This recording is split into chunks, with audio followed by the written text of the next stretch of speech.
Alô, amigos! Canal Tricolaço no ar mais uma vez. Hoje demorou um pouquinho para a gente fazer o vídeo. Obrigado aí você que está conosco sempre por aqui, curtindo as coisas do São Paulo Futebol Clube. Terminou já faz um tempinho. São Paulo 2, Atlético Paranaense 1 no estádio do Morumbi. O vídeo saiu um pouco mais tarde. Eu fiz uma prévia rapidinho quando estava saindo lá da Band, exatamente porque estava trabalhando, não tinha condição de ficar vendo o jogo ao mesmo tempo em que trabalha. Se dá ali uma espiada, mas não consegue ver. E eu também não quero inventar nada aqui. Então o que eu fiz? Eu vim para casa e enquanto esperava o jantar ficar pronto, vi boa parte de um compacto. Evidentemente que eu não ia ver o jogo todo, mas um compacto até com muitos minutos de jogo, mais um pouquinho que eu já tinha visto lá, mais os 15 minutos finais de jogo que eu consegui ver com atenção lá na própria Band. Somei tudo isso e aí consegui ter uma ideia do que foi o jogo. Claro, também indo atrás de informação de outros amigos e tudo, mas evidentemente se eu me proponho a fazer uma análise, eu tenho que fazer uma análise daquilo que eu vi, não daquilo que os outros viram e falando aquilo que eles acham. Mas eu gosto de dizer essas coisas para que você que assiste saiba que a análise que será feita aqui é em cima do que a gente conseguiu ver. Ela talvez não seja exatamente igual a outras, mas vai ser muito próxima. Bom, primeira coisa, eu separei em 3 pontos o resultado do jogo de hoje.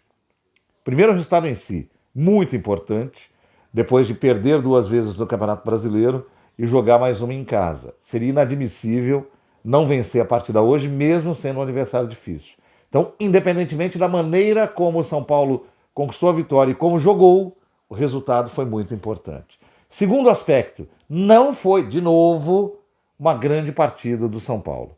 Mas foi uma boa partida, foi uma partida muito mais de inteligência, pelo que eu consegui observar, do que de talento, de domínio excessivo, domínio puro. São Paulo até teve mais posse de bola, na média do jogo 69 a 31, 32, mas nem sempre foi muito superior ao Atlético Paranaense. Mas se jogando dessa forma conseguiu fazer o resultado, tá ótimo, porque a gente tem que transportar as nossas expectativas para o começo do Campeonato Brasileiro, quando, após a primeira derrota para o Botafogo e a saída do Rogério Ceni, havia uma certeza em boa parte da torcida do São Paulo de que o São Paulo disputaria o campeonato para não cair. E o que a gente viu depois foi um time que, se não estava disputando o campeonato para ser campeão, e não estava, pelo menos estava tendo dignidade de fazer bons jogos e vencer compromissos importantes. Então isso mudou um pouquinho o foco. Mas nessa época que se falava que São Paulo era um time que ia brigar para não cair, muita gente advogava por um jogo que não contivesse brilho, mas que tivesse dedicação, seriedade e uma preocupação inicial em não perder. Eu odeio isso, mas era o que estava acontecendo. E, de certo modo, foi mais ou menos o que São Paulo fez no jogo de hoje, né? São Paulo não deixou de procurar o ataque, o São Paulo não deixou de exercer parte do domínio da partida, mas o São Paulo hoje foi muito mais também precavido em não ceder espaço e chances ao adversário do que tentar ser protagonista do jogo. Isso ajudou na vitória. Então foi um jogo muito de pragmatismo, menos de talento, mas contribuiu para a vitória. E o terceiro aspecto importante aí esse é um pouco mais duro, é uma vitória importante depois de 2 derrotas e que deve servir para a equipe se preparar para uma nova vitória. É difícil, é contra o Cruzeiro fora de casa. O Cruzeiro está num campeonato muito parecido com o do São Paulo, de altos e baixos. Tem hora que sobe, tem hora que cai muito, tem hora que perde jogos inacreditáveis, tem hora que ganha jogos que ninguém esperava. Então é muito parecida a campanha, só que o Cruzeiro em casa tem sido forte nesse campeonato. Mas o São Paulo cometeu um vacilo. O São Paulo perdeu para Grêmio e Palmeiras na sequência. Para efeito de classificação, isso é muito ruim. São Paulo pode tentar recuperar em outras 2 partidas seguidas no Morumbi? Pode. Mas aí, dependendo de como estiver o campeonato mais à frente, pode ser ruim. Então o ideal é tentar vencer 2 jogos seguidos, vencer um hoje e tem que tentar ganhar no Cruzeiro domingo. O problema é que o Cruzeiro é muito difícil fora.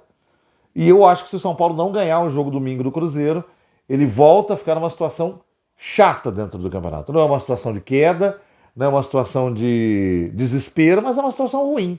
Uma situação de não fede nem cheira, sabe como é que é? E o São Paulo já devia estar saindo desse setor, vamos dizer assim, do campeonato. Então, eu acho que o Dorival tem que trabalhar para ganhar do Cruzeiro, para que o time utilize esse moral para ganhar fora de casa um jogo importante e se colocar numa posição melhor na tabela. O São Paulo vai dormir provavelmente em quinto lugar, em sexto, acho que em sexto, né, porque o Fluminense estava empatando, e se não perder, ele ultrapassa o São Paulo, mesmo que tenha o mesmo número de pontos. E aí o São Paulo dormiria em quinto ou sexto, mas poderia estar em segundo ou terceiro se estivesse ganhando o Palmeiras semana passada, por exemplo. Então é para recuperar aqueles 3 pontos perdidos em casa na semana passada no Clássico. Com relação à atuação do São Paulo, tem um problema porque o Diego Costa entrou para substituir o Arboleda e saiu machucado. E me preocupa porque a gente está chegando a praticamente 2 anos, porque uma coisa é a coisa ser pontual, outra coisa é ela ser contínua, recorrente, reiterada. A gente está chegando a 2 anos de problemas no cuidado com os jogadores do São Paulo. Então ainda não foi respondida aquela pergunta: o departamento médico é ruim? O departamento médico é bom? O departamento médico funciona? Os jogadores estão sendo expostos a um nível de esforço muito grande? Os jogadores são frágeis fisicamente, precisam de reforço? O que é que está acontecendo que o São Paulo não responde ainda? Porque o Diego Costa demorou para se recuperar, né? Desde o jogo lá do ano passado do Independiente Del Valle não jogava e voltou a jogar agora há pouco tempo. Em nenhum momento ele foi absoluto nas partidas que jogou e hoje saiu machucado. Preocupante. Preocupante. Em contrapartida, deve voltar o Arboleda para a próxima, deve voltar o Michel Araújo, se também tiver melhorado fisicamente, porque ele estava suspenso e machucado. E o Pablo Maia foi suspenso e volta. Fez muita falta ao time do São Paulo hoje. Agora, há destaques positivos. Muito boa a atuação do Rodriguinho. Muito boa. Cada vez mais solto no time de cima, mais atrevido, acreditando mais numa característica que ele tem boa, que é a da velocidade e a da entrada no campo adversário com alguma facilidade com condução de bola. E foi numa dessas jogadas que saiu o golaço do Luciano. Aliás, por falar em golaço, o gol do Gabriel Neves também foi um gol bonito e um gol de decisão. Aquele de bate pronto, quando a bola sobra, o cara vem e não quer saber, mete no gol. Parabéns pro Gabriel Neves, fez boa partida também. Muito boa partida do Luciano. Ele tem feito boas partidas. Boa partida do Caleri também. Uma partida mediana para boa do Nestor. O Alan Franco, que todo mundo ficou com medo quando entrou no time, não comprometeu hoje, fez uma partida boa. Caio Paulista de novo, jogou bem. Então o São Paulo ainda sente falta de muito jogador que está lá no departamento médico, que vai voltando aos poucos. Tem aí a transição do Igor Vinícius, que parece que está indo já para a fase final. Começou a transição do Galopo em outro dia, olha só que coisa. O Moreira está lá também fazendo, é um jogador muito bom, mas que faz muito tempo que não joga. O Wellington também foi para a transição do campo na semana passada, é outro retorno aguardado. Então, aos poucos, o São Paulo vai ter jogadores disponíveis, mas enquanto não tem que se virar com esses aí, torcer muito para que pelo menos os importantes dessa fase não fiquem de fora. Então é isso, gente. Obrigado aí pela companhia. Vitória importante do São Paulo contra o Atlético Paranaense. A gente fica esperando o jogo contra o Cruzeiro e eu fico aqui ansiosamente esperando uma vitória, porque acho que o São Paulo não pode desgarrar da parte de cima da tabela no Brasileirão, não. Vamos lá, aquele abraço para todo mundo. Obrigado pela preferência e pela companhia sempre.